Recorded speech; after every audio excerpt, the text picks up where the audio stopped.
Cette salariée de la Chambre de commerce et d'industrie du Val d'Oise manifestera mercredi pour la première fois de sa vie professionnelle. Déléguée CFDT, elle dénonce les nouvelles coupes budgétaires que souhaite faire l'État sur les chambres d'Île-de-France. Dans le Val d'Oise, elles ont déjà eu de lourdes conséquences. Ça suffit.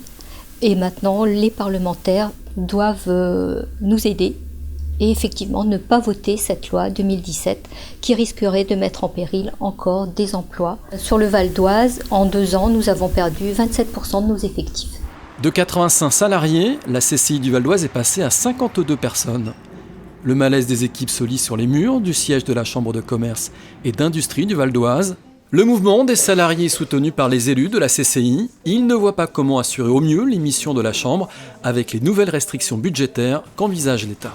Depuis 3 ans, le gouvernement avait souhaité une baisse très importante puisqu'il s'agit de 40% des dotations données aux chambres pour leur fonctionnement. C'était lourd de conséquences. En plus de ces 40%, le gouvernement, dans son projet de loi de finances, prévoit 7% de prélèvements supplémentaires, enfin de baisse de dotation.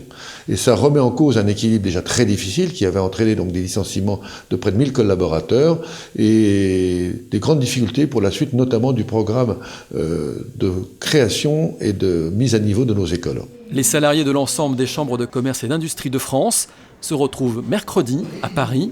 Ils manifesteront à l'appel des syndicats devant l'Assemblée nationale dès 9h30.